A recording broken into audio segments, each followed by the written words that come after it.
I still remember the metallic taste of blood in my mouth as I lay on the cold hardwood floor, staring up at the crystal chandelier that blurred through my tears. My father's hand was still raised, his face twisted with rage, while my mother and sister looked down at me with something worse than anger: indifference. That dinner table, once a symbol of family unity, had become my personal hell, and the blood trickling from my forehead was just the final confirmation of what I'd known deep down for years. I wasn't their daughter. I was their punching bag, their ATM, their convenient scapegoat for everything wrong in their perfect little world. If you've ever felt invisible in your own family, or wondered if you're strong enough to walk away from people who were supposed to love you, stay with me. This story gets dark before it gets light. But I promise you, it's worth it. And if my journey resonates with you, please hit that like button, subscribe, and drop a comment below. Your support means everything, and it helps me know I'm not alone in this. Let me take you back to where it all began. Growing up in Manhattan's Upper East Side, I should have had everything: the penthouse apartment, the private schools, the designer clothes. But what I actually had was a front row seat to favoritism, so blatant it would have been laughable if it hadn't been destroying me from the inside out. My name is Chloe Henderson, and I spent 24 years of my life trying to earn love from people who had already decided I wasn't worth it. My sister Tiffany was born 18 months after me, and from the moment she arrived, I became invisible. Not gradually, not subtly, but completely and immediately. I have memories of being 4 years old, showing my mother a drawing I'd spent hours on, only to have her brush past me to coo over Tiffany's scribbles. I remember my father teaching Tiffany to ride a bike in Central Park while I sat on a bench, watching. My own training wheels still attached to the bike gathering dust in our building's storage unit. The pattern continued through elementary school, middle school, high school. Tiffany got straight A's because she was naturally gifted. They said, I got straight A's because I had no life and was compensating for my lack of personality. Tiffany was popular because she was charismatic. I was alone because I was weird. Tiffany got into Columbia because she was brilliant. I got into NYU because the admissions office must have lowered their standards. Every achievement I made was diminished. Every failure was magnified. And the worst part, I kept trying. God, I kept trying so hard to make them see me, to make them proud, to earn even a fraction of the love they showered on Tiffany without her having to lift a finger. When I landed my first real job at a marketing firm in Midtown after graduation, I was so excited. Finally, I thought, finally I'll prove to them that I'm worth something. I moved back home to save money, a decision I'd come to regret every single day. My salary wasn't huge, maybe $60,000 a year, but it was honest work, and I was good at it. Within 6 months, I was promoted to a junior account manager position. That's when the financial exploitation began in earnest. My father, Richard Henderson, owned a commercial real estate company that had been struggling since the 2008 recession. He never quite recovered, never adapted to the changing market. His pride wouldn't let him admit that his business model was outdated. Instead, he started seeing me as a solution to his cash flow problems. It started small. Could I chip in for groceries? The building's maintenance fees were higher than expected. Could I help out? Tiffany needed a new laptop for her master's program at Columbia. Surely I could contribute to my sister's education. Each request came with a reminder of how much they'd spent raising me, feeding me, clothing me. Each guilt trip was delivered with surgical precision by my mother, Evelyn, whose specialty was emotional manipulation wrapped in a veneer of maternal concern. I said yes every time. I couldn't help it. Some desperate part of me believed that if I just gave enough, sacrificed enough, they'd finally love me the way they loved Tiffany. Within a year, I was giving them half my salary. My father had convinced me to add my name to several of his business accounts, ostensibly to help with paperwork. What actually happened was that he used my credit to secure loans, used my income to pad his business expenses, used my financial security as a safety net, while he made increasingly risky investments. I was 26 years old, working 60-hour weeks, and I couldn't afford to move out because I was supporting my parents' lifestyle and Tiffany's seemingly endless academic pursuits. She was working on her second master's degree now, in business management, And somehow that required a new wardrobe, a new MacBook Pro, and frequent weekend trips to the Hamptons for networking events. The emotional abuse was constant, but so normalized that I didn't even recognize it as abuse. I thought that was just how families worked. Tiffany would make snide comments about my clothes, my hair, my lack of a social life. My mother would sigh dramatically whenever I entered a room, as if my very presence was exhausting. My father would compare me unfavorably to Tiffany at every opportunity, usually while asking me for another loan he'd never repay. Dinner times were the worst. We still maintained the pretense of family meals, gathering around that antique dining table my mother had imported from France. The table that cost more than I made in 3 months. The table where I learned to make myself small, to cue quietly, to never speak unless spoken to, and to accept criticism as casually as other people accept compliments. But I'm getting ahead of myself. Let me tell you about the beginning of the end. 6 months ago, I was working on the biggest project of my career. We'd landed a major client, a tech startup looking to rebrand before their IPO, and I was the lead on their campaign. It was my chance to really shine, to prove myself not just to my family but to my own company. I'd been working on this pitch for 3 months, staying late every night, perfecting every detail. Tiffany had recently started working at a competing marketing firm. She'd sailed through the interview process on the strength of her Columbia MBA and my father's connections. She'd been there for 3 weeks and was already positioned as a rising star. Because of course she was. The night before my big presentation, I made a mistake. I was at home, reviewing my pitch deck one final time on my laptop in the living room. Tiffany walked by, asked what I was working on, and in a moment of naive hope for sisterly bonding, I showed her. I actually showed her my entire presentation, explaining my strategy, my research, my creative direction. She smiled. She said it looked great. She asked thoughtful questions. For 20 minutes, I felt like maybe, just maybe, we were finally connecting as sisters. I should have known better. The next morning, I arrived at the client meeting confident and prepared.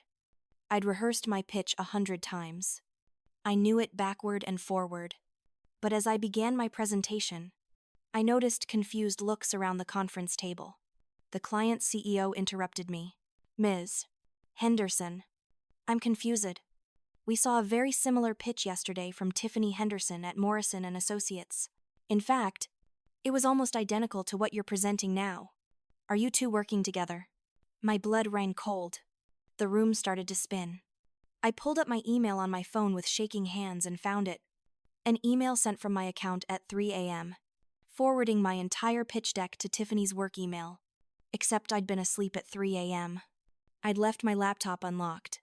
She'd waited until I went to bed, used my computer, sent herself my work, and then pitched it to the same client as her own, the very next morning. The meeting fell apart. My boss pulled me aside afterward, his disappointment palpable. It didn't matter that I tried to explain, that I showed him the timestamps, that I pointed out the 3 a.m. send time. The optics were terrible. It looked like either I'd stolen Tiffany's work or we'd colluded somehow. Either way, I'd lost the client and severely damaged my professional reputation. I spent the rest of that day in a fog of disbelief and humiliation. By the time I got home that evening, the anger had set in, cold and hard in my chest like a stone. Dinner was already underway when I walked in. They were all there, laughing about something. Tiffany looked up as I entered, and I saw it in her eyes for just a split second. Triumph. She knew exactly what she'd done. I sat down heavily, not bothering to hide my distress. My mother barely glanced at me. "Rough day at work." "Dear?" she asked absently, passing the bread basket to Tiffany. "You could say that," I replied, my voice tight. Someone stole my presentation and pitched it to my client. Tiffany's fork paused halfway to her mouth. Then she smiled. Actually smiled. "Oh, Chloe, that's terrible. You really need to be more careful with your work." Something in her tone made my father look up. Interested now. "What happened exactly?" I explained, watching Tiffany's face as I spoke. She maintained that innocent expression, but I could see the calculation behind her eyes. "Well," my father said when I finished, Clearly, you need to improve your security practices. This is your fault for being careless. I wasn't careless, I said, my voice rising. Someone used my laptop while I was asleep. Are you accusing someone in this family? My mother asked, her tone sharp with warning, because that's a very serious accusation. Chloe, I'm not accusing anyone, I said, though we all knew I was. I'm just saying what happened. Tiffany set down her fork, her expression shifting to concern so fake it was almost comical. Chloe, I'm worried about you. You've been under so much stress lately. Maybe you're confused about what happened. You know, sometimes when people are overwhelmed, they misremember things or even self-sabotage without realizing it. The gaslighting was so blatant, so perfectly executed, that for a moment I almost doubted myself. Almost. I'm not confused, I said firmly. I know what happened. My father's face darkened. Enough. Your sister is trying to help you, and you're being paranoid and disrespectful. Apologize to Tiffany. What I stared at him, incredulous. Apologize for being the victim of theft. You're not a victim, he snapped. You're a screw-up who's trying to blame others for your own incompetence. Just like always. The words hit me like physical blows. Just like always. As if my entire life's worth of effort and achievement meant nothing. As if every time something went wrong, it was automatically my fault by default. I tried to defend myself. I'm not incompetent. I work hard every single day. I've never once been late. Never missed a deadline. I've brought in 3 major accounts this year alone. And yet you managed to lose this one because you can't even keep your laptop secure, my mother interjected, her tone dripping with disdain. Really? Chloe, when are you going to take responsibility for your failures? Tiffany jumped in, her voice syrupy with false sweetness. Maybe this job just isn't right for you. Sis, not everyone is cut out for high-pressure work environments. Maybe you should look for something more. Your speed. Something simpler. The implication was clear. Something beneath her. Something that wouldn't compete with her rising star. I felt something crack inside me. All the years of biting my tongue, of accepting their criticism, of trying to prove myself. For what? So they could blame me for being sabotaged by my own sister. I am not slow, I said, my voice shaking. I work harder than anyone in that office. I work harder than Tiffany has ever worked in her entire privileged life. The silence that followed was deafening. I'd never spoken back like that before. Never. My father's chair screeched against the hardwood as he stood up. His face was purple with rage. What did you just say? I stood up too, my hands clenched into fists at my sides. I said I work hard. I work hard every single day while you all take and take and take from me. I pay half your bills. Dad, I've been bankrolling Tiffany's lifestyle for years, and this is how you repay me. By taking her side when she literally steals from me. You ungrateful little bitch, he snarled, coming around the table toward me. We raised you. We fed you. Clothed you. Put a roof over your head. Everything you have is because of us. And you dare to speak to me this way. I've paid you back 10 times over. I shot back, my voice rising to match his. I've given you hundreds of thousands of dollars over the past 4 years. I've sacrificed my own life, my own future, to support this family. And you treat me like I'm worthless. That's because you are worthless, he roared. The words echoed off the walls of the dining room. My mother gasped. But she didn't contradict him. Tiffany just watched with glittering eyes, enjoying the show. Don't you dare speak to me that way, I said, my voice low and dangerous. I'm done being your punching bag. I'm done being your ATM. I'm done with all of it. That's when his hand came up. I saw it coming, but I was too angry, too hurt, too righteously furious to move. His palm connected with my cheek with a crack that echoed through the room. The force of it spun me around, and I stumbled, my hip hitting the edge of the table. I lost my balance completely, falling hard, my head catching the corner of the table on the way down. Pain exploded through my skull. I lay on the floor, stone dead, my hand coming up to my forehead. When I pulled it away, my fingers were dark with blood.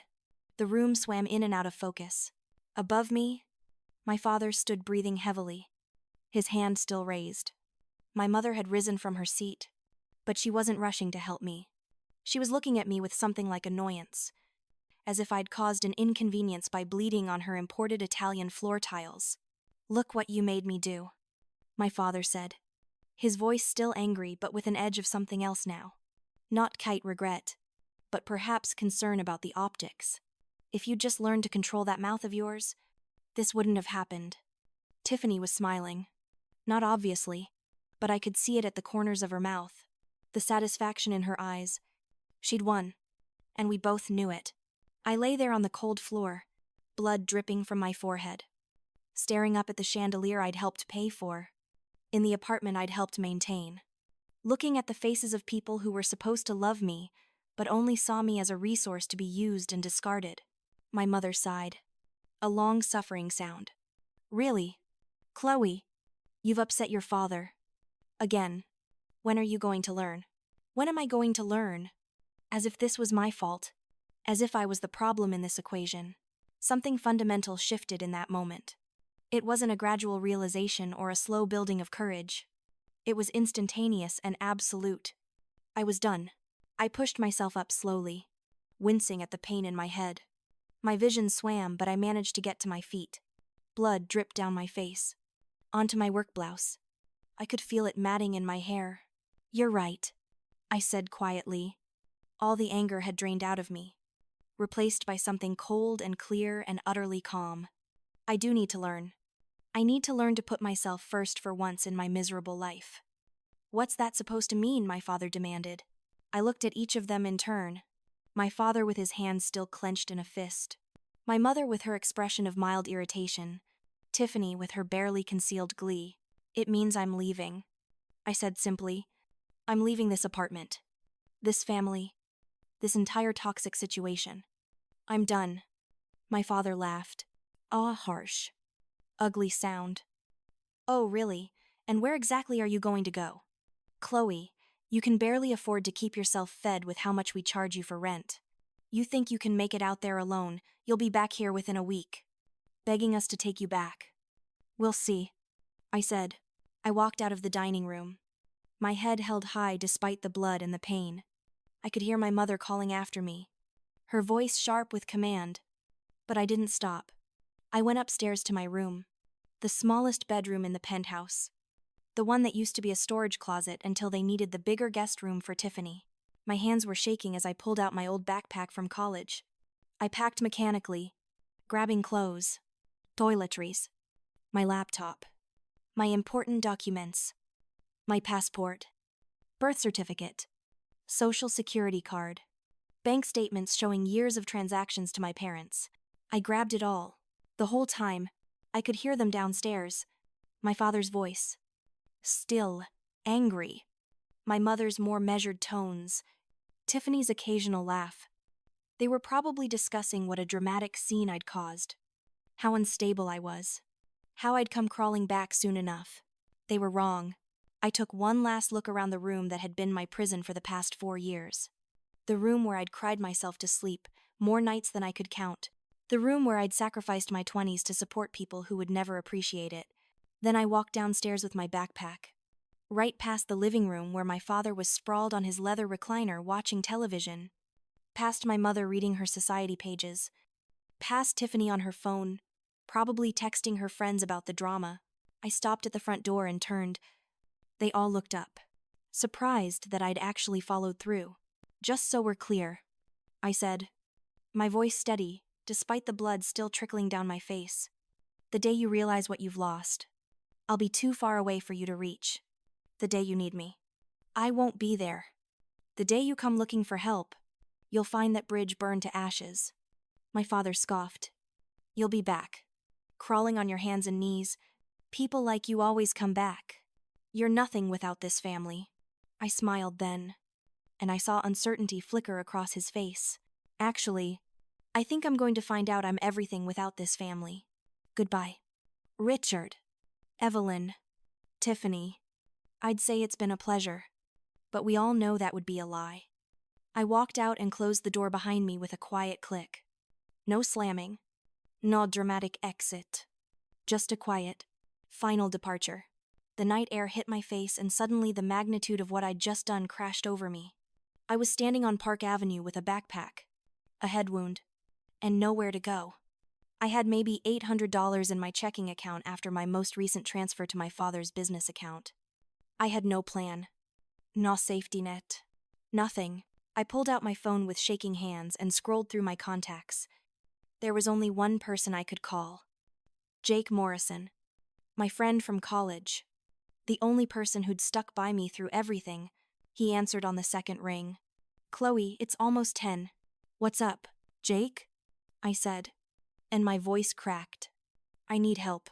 45 minutes later, I was sitting in Jake's small apartment in Brooklyn, holding an ice pack to my head while he cleaned the cut on my forehead with careful hands. He was a graphic designer, freelancing from home, living in a cramped one-bedroom in Park Slope that was worth about half the size of my childhood closet. "You should have left years ago," he said quietly as he worked, his hands gentle, despite his obvious anger. "I've been telling you for years that they were toxic." "I know," I whispered. "I know you were right. I just kept thinking if I tried harder, if I gave more, if I proved myself enough times, they'd finally see me the way they see Tiffany." "Chloe," he said, sitting back and looking me in the eye.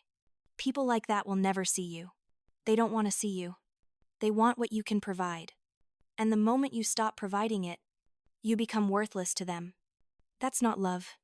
That's not family. That's exploitation." Tears finally came then, hot and fast down my cheeks. Jake pulled me into a hug and let me cry on his shoulder, soaking his faded NYU t-shirt with my tears and probably some blood from my head wound. "You can stay here as long as you need," he said when I finally pulled away, wiping my eyes. "The couch is all yours. We'll figure this out together." "Okay. You're not alone."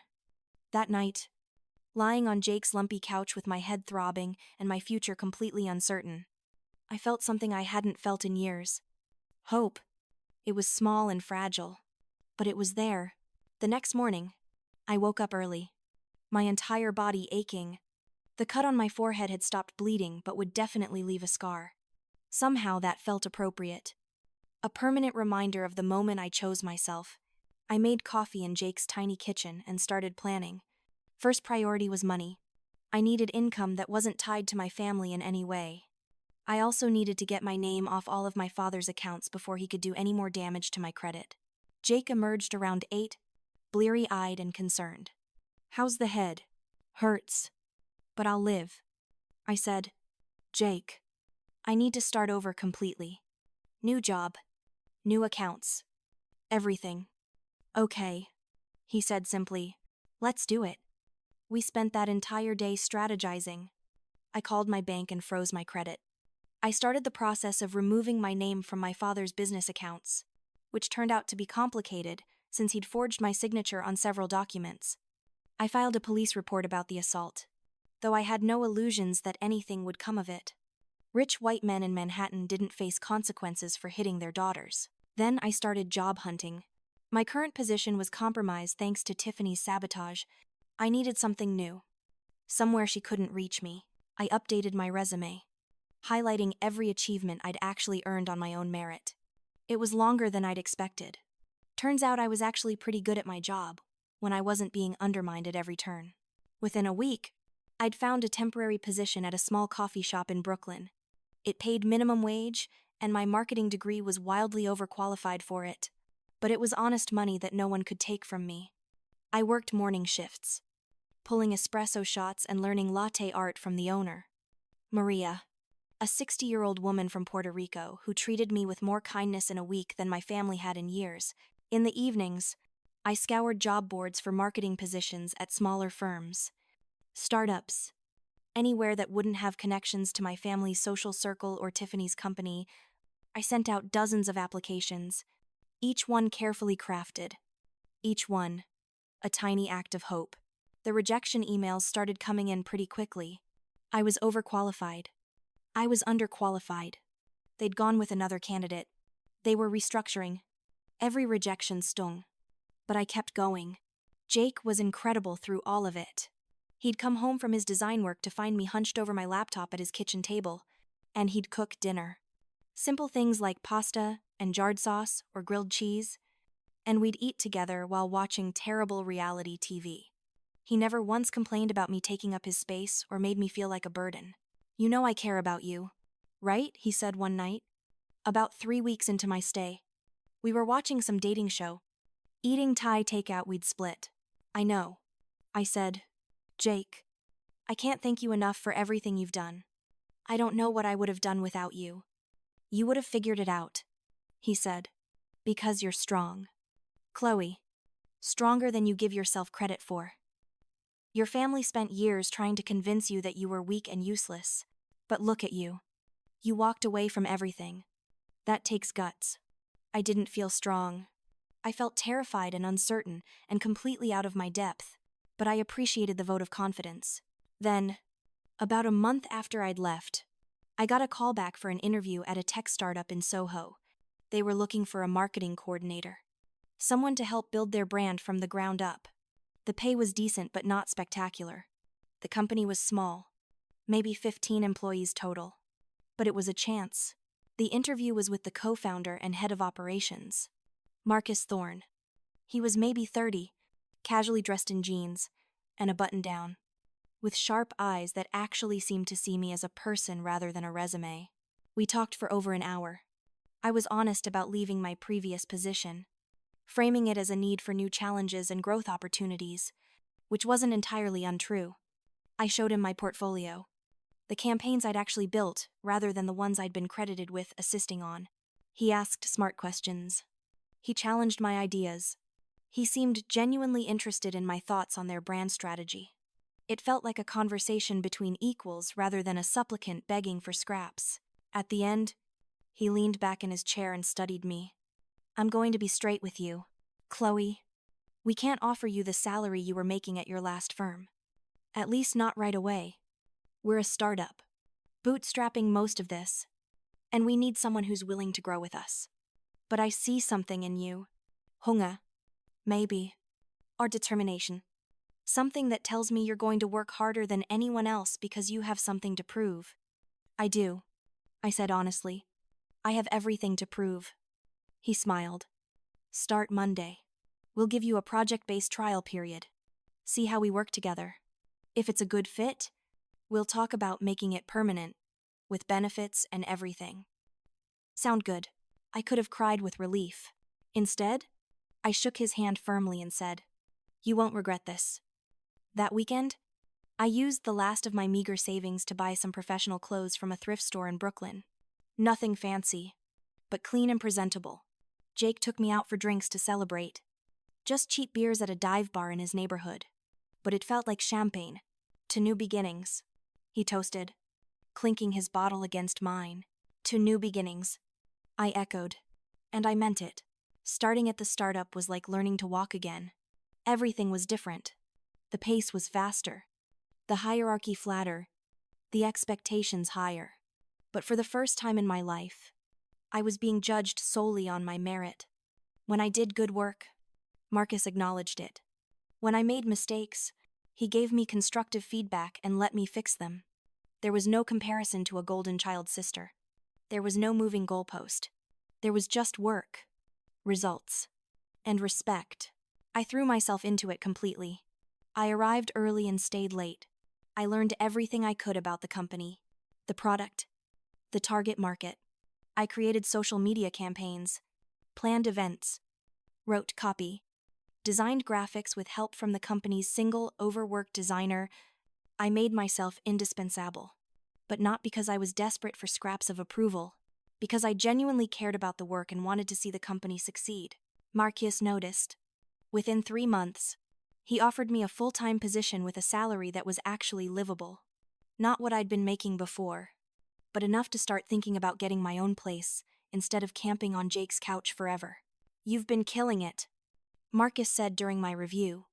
"I took a chance on you, and you've exceeded every expectation. I want you to know that you have a future here.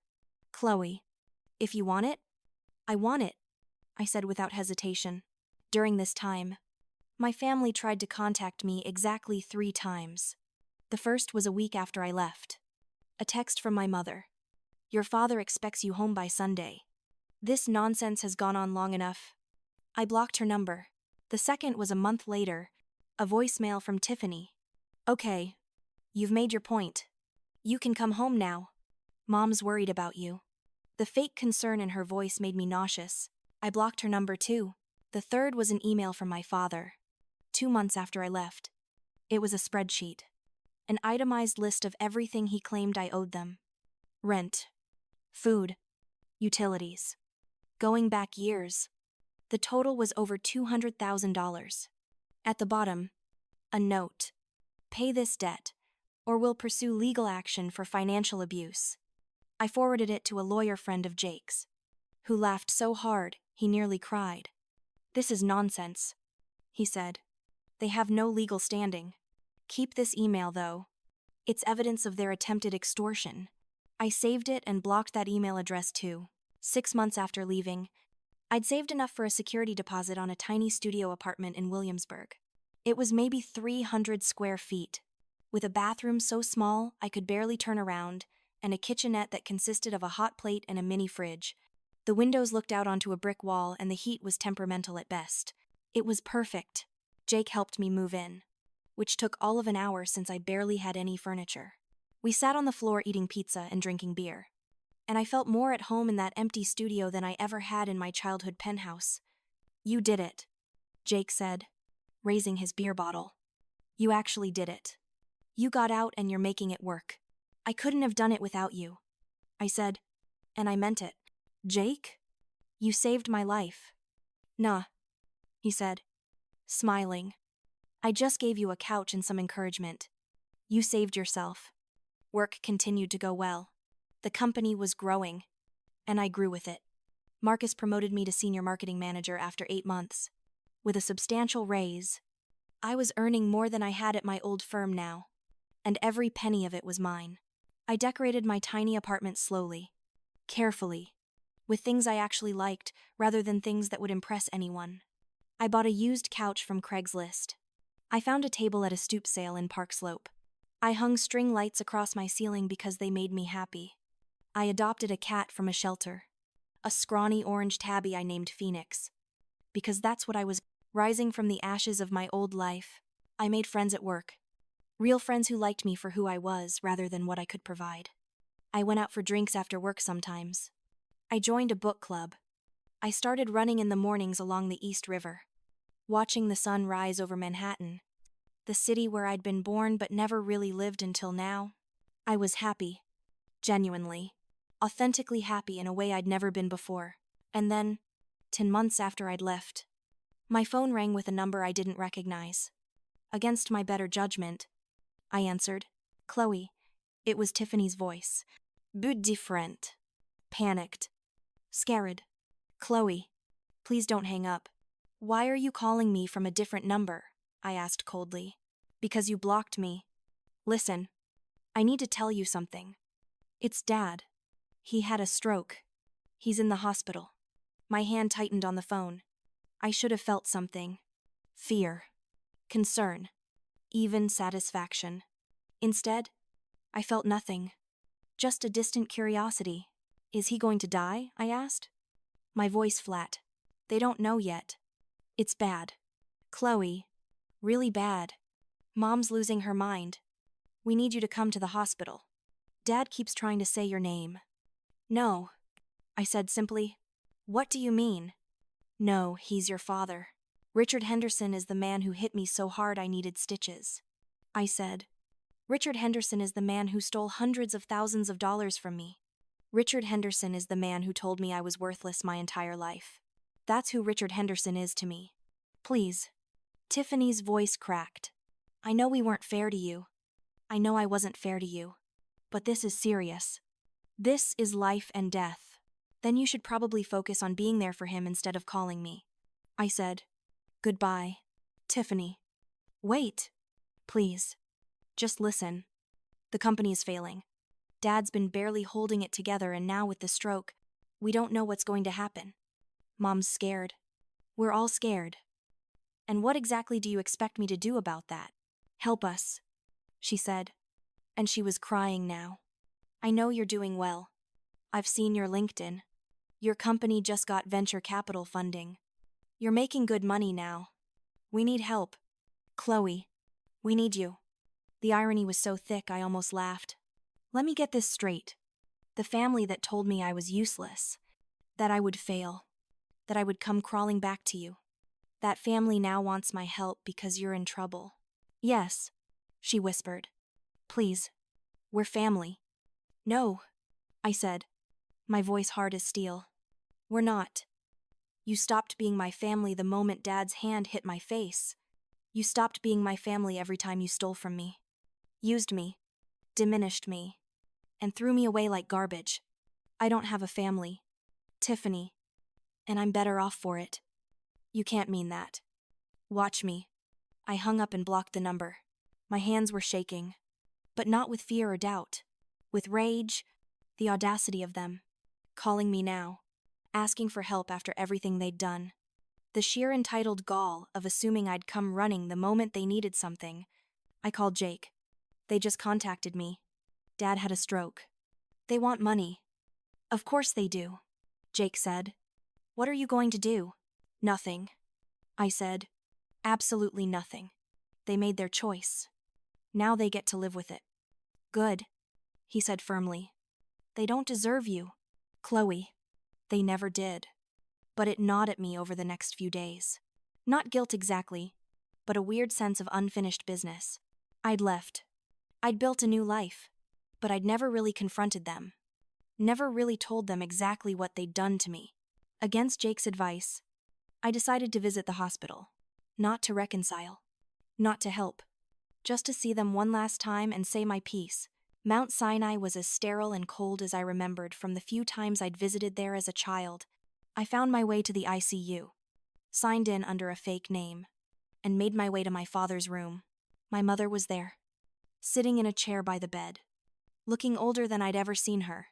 Her perfect hair was disheveled, her makeup smudged. She looked up as I entered, and for a moment, relief flooded her features. Chloe, she breathed. Thank God. I knew you'd come. Don't thank anything yet, I said. I'm not here to help. My father was in the bed, hooked up to various machines. His face was slack on one side, his arm curled awkwardly against his chest. When he saw me, he made a noise, trying to form words but unable to. Where's Tiffany? I asked my mother. She's handling things at the office. Or trying to. Chloe, we need to talk about your father's business. About the accounts you're listed on. About helping us through this difficult time. I laughed, a harsh sound that echoed in the sterile room. You want to talk about helping you through a difficult time? What about the difficult time I had when Dad emptied my savings, when he ruined my credit, when he hit me hard enough to split my head open? He didn't mean it, my mother said. But her voice lacked conviction. He was under so much stress. You provoked him. I provoked him by existing, I said. By not being Tiffany. By not being perfect enough or pretty enough or successful enough. I provoked him by being a convenient scapegoat for all his failures. My father made another noise. More urgent this time. His good hand reached toward me weakly. He wants to apologize. My mother said. Can't you see? He's sorry. Is he? I moved closer to the bed, looking down at the man who terrorized my childhood and sabotaged my adulthood. Or is he just sorry that his cash cow walked away, sorry that he can't use me anymore? I pulled out my phone and opened my banking app. You want to know what I've been doing for the past 10 months? Dad, I've been thriving. I got a job at a startup. Got promoted twice. I make more money now than I ever gave you. And it's all mine. Every penny. My father's eye widened. Whether with understanding or anger or regret, I couldn't tell. I have my own apartment. It's tiny, but it's mine. I have friends who actually care about me. I have a cat. I have a life that you can't touch, can't contaminate, can't control. And I did it all without you. Please, my mother said, standing up. You've made your point. You were right. We were wrong. Can we please move past this? Your father is dying. Chloe, dying. Doesn't that mean anything to you? It means I get closure, I said. It means I get to be free of him without having to completely cut contact and always wonder. It means he'll die, knowing he was wrong about me. You've become cruel, my mother said, her voice venomous now that begging hadn't worked. Hard and cold. I raised you better than this. You didn't raise me at all, I replied. You tolerated my existence while favoring my sister. You taught me that I was worthless, that my value came only from what I could provide to others. Well, congratulations. You created exactly the daughter you wanted. One who knows her worth and refuses to give it away to people who don't deserve it. I looked at my father one last time. I hope you live long enough to see what Tiffany does with your precious company. I hope you get to watch it all fall apart because the golden child you invested everything in has no actual skills or work ethic. She was just good at taking credit for other people's work, including mine. I turned to leave, but my mother grabbed my arm. You can't just leave. We need you. I pulled my arm free. You needed me 10 months ago, and you threw me away. You needed me my entire life, and you made sure I knew I was just a burden. Now it's my turn. I don't need you. I don't want you, and I'm not coming back. You'll regret this, she hissed. Family is everything, Chloe. Without us, you'll always be alone. I smiled, and it was genuine. Mom, I've never been less alone in my life. I was alone when I lived with you. Now I'm surrounded by people who actually give a damn whether I live or die. That's not loneliness. That's freedom. I walked out of that hospital room and I never looked back. My father died 3 days later. Tiffany called to tell me, her voice thick with tears and barely concealed desperation. The funeral is on Saturday. You have to come. You have to. No, I said. I don't. How can you be so heartless? He was your father. He was a bully and an abuser. I corrected. And I mourned the father I should have had a long time ago. I'm not mourning the one I got. What about Mom? What about me? Don't we deserve your support? Tiffany, I said, and my voice was ice. Do you remember what you said to me at that last dinner? About how maybe I should find something simpler, something more. My speed. Do you remember stealing my presentation? Silence. That's what I thought. You got exactly what you wanted. Tiffany, you gotta be the favorite. You got all of Dad's attention and resources. You got the life I was working to build. So enjoy it. Enjoy the debt, the failing business, the reputation in tatters. Enjoy being responsible for Mom now that her golden child is all she has left. You earned it. I'm sorry, she whispered. I'm so sorry for everything. Please, Chloe, we need you. You know what the truly beautiful thing is, I said. It's that I actually could help you. I have the money. I have the connections. I have the skills to turn that company around. But I won't. Not because I can't, but because you don't deserve it. You all spent my entire life telling me I was nothing, that I'd fail, that I'd come crawling back. Well, here I am. Successful, thriving, too far away to reach, and too smart to come back. So this is your revenge, Tiffany asked. Abandoning us when we need you most. This isn't revenge, I said. Revenge would be me actively sabotaging you. The way you sabotaged me. Revenge would be me spreading rumors, stealing your clients, ruining your reputation, the way you tried to ruin mine. This isn't revenge. Tiffany, this is just me choosing not to set myself on fire to keep you warm anymore. This is me being free. I hung up and blocked that number too. The next few weeks were strange.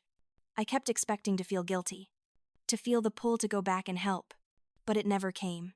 Instead, I felt lighter, like I'd been carrying a weight I didn't even realize was there and had finally set it down. Work was going incredibly well. My company had indeed secured venture capital funding, and we were expanding. Marcus offered me a position as director of marketing, with equity in the company and a 6-figure salary. I said yes without hesitation. I moved to a better apartment, a 1-bedroom in a building, with actual amenities like a gym and a roof deck. I bought new furniture, nice stuff from actual stores instead of Craigslist and stoop sales.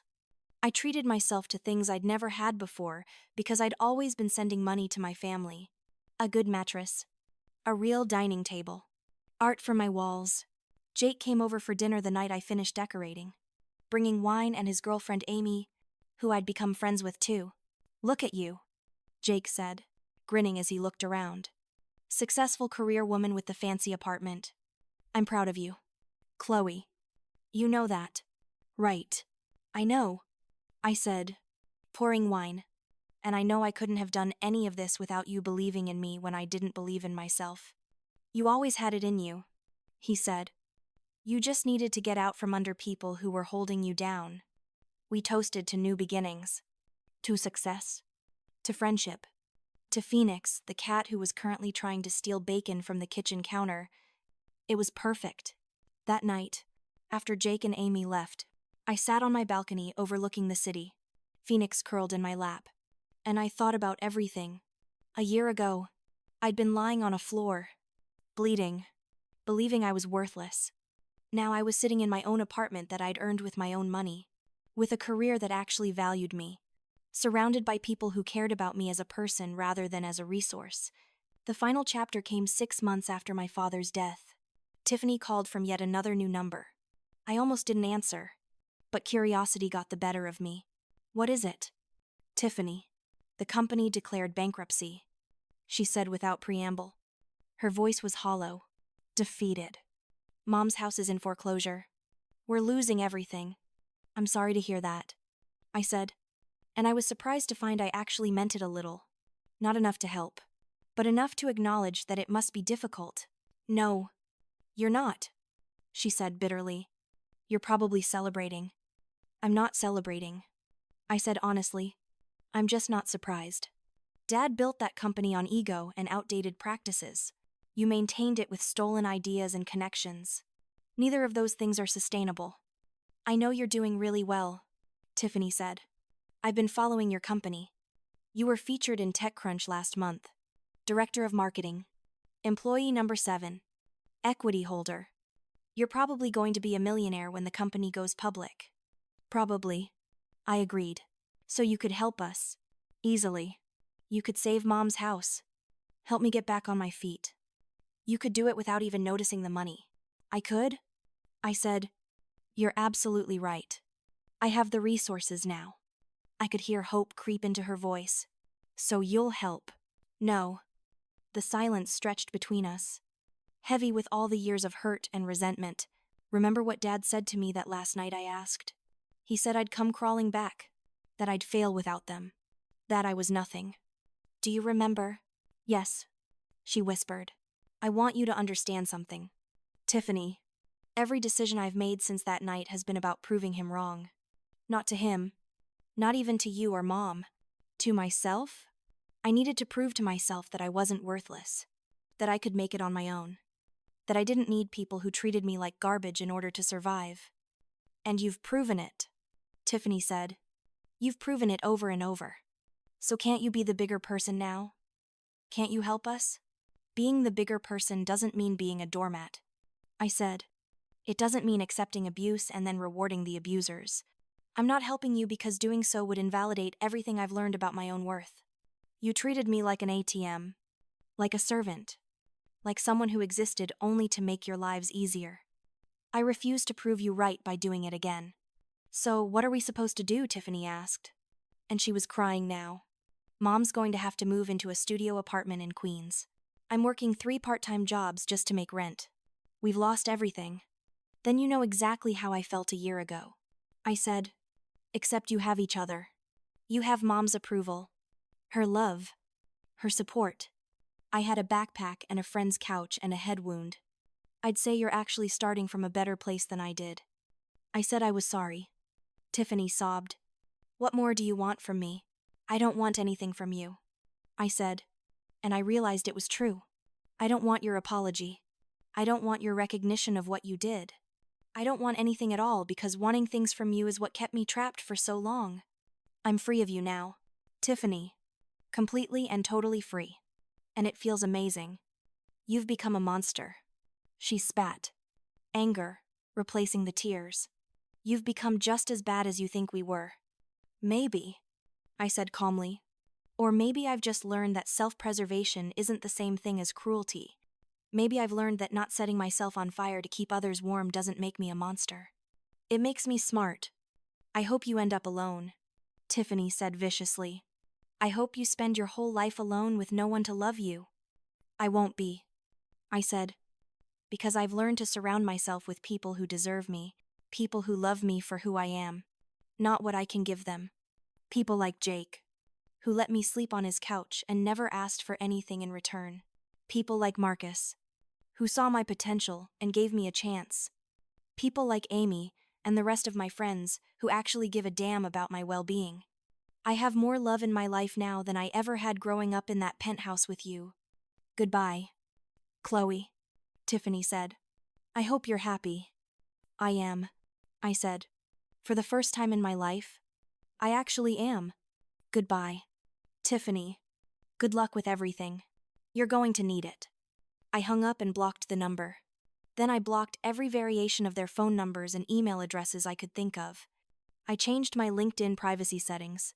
I made sure there was no way for them to reach me ever again. Then I poured myself a glass of wine, sat on my balcony, and watched the city lights twinkle in the darkness. That was 8 months ago. Since then, my life has only gotten better. My company is preparing for an IPO. I've been promoted again to VP of Marketing, and my equity is worth more than I ever dreamed possible. I bought a 2-bedroom apartment in a Dorman building, just because I could. The second bedroom is an office where I can work from home. Surrounded by plants and good lighting and furniture, I actually chose. I'm dating someone, a software engineer I met at an industry event. He's kind and funny and thinks I'm amazing exactly as I am. We're taking it slow, building something real on a foundation of mutual respect. He knows about my family, knows what I went through, and he's never once suggested I should forgive them or try to reconcile. He gets it. Jake is still my best friend. We have dinner every week, and I was in his wedding party when he married Amy last month.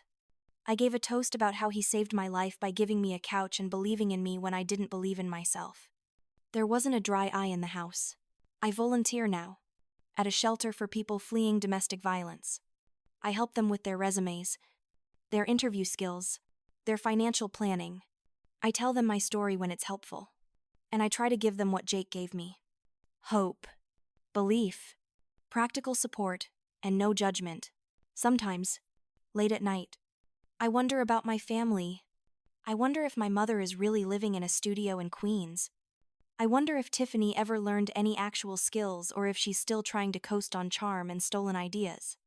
I wonder if they think about me, if they regret what they did. If they've learned anything, then I remember that it doesn't matter. Their journey isn't mine. Their consequences aren't mine to fix. I spent 24 years trying to earn love from people who were incapable of giving it. I'm not spending one more second on them. My father was wrong about me.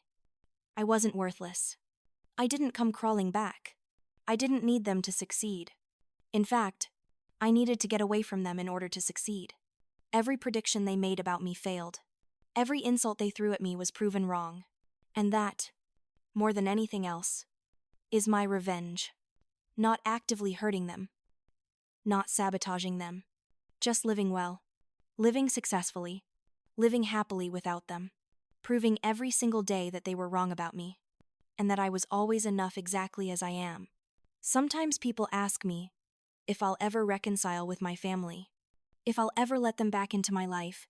The answer is no. Not because I'm cruel or unforgiving, but because I finally learned the most important lesson of my life. You don't owe anyone access to you. Not even family. Especially not family who treated you like you were worthless. You're allowed to walk away from toxicity. You're allowed to choose yourself. You're allowed to build a life that doesn't include people who hurt you, no matter what DNA you share. I'm not the girl who lay bleeding on that dining room floor anymore. I'm not the girl who believed she had to earn love through sacrifice and suffering. I'm not the girl who thought her worth was determined by how useful she was to people who didn't care about her. I'm the woman who walked away, who started over from nothing, who built a life on her own terms, who learned that the best revenge isn't destruction, it's success, it's happiness. It's living so well that you don't even think about the people who tried to hold you down. That's who I am now. And I've never been prouder of myself, So here's what I want you to take away from my story. If you're in a relationship, any relationship, where you're constantly trying to prove your worth, where you're giving everything and receiving nothing, where you're diminished and used and thrown away, you can leave. It might be the hardest thing you ever do. You might lose people you love. You might have to start over from scratch. But you can do it. And on the other side of that fear, that pain, that uncertainty, there's a life waiting for you that you can't even imagine right now. A life where you're valued, where you're respected, where you're loved for who you are, not what you can provide. A life where you're free. I found that life, and if I can do it, starting with nothing but a backpack and a head wound and one good friend, then so can you. Have you ever had to walk away from someone who was supposed to love you? Have you ever had to choose yourself over family expectations? Drop your story in the comments below. Let's remind each other that we're not alone in this. And if this story resonated with you, hit that like button and subscribe for more real talk about overcoming toxic relationships and building the life you deserve. Your support means everything and helps these stories reach people who need to hear them. Thank you for listening to my story.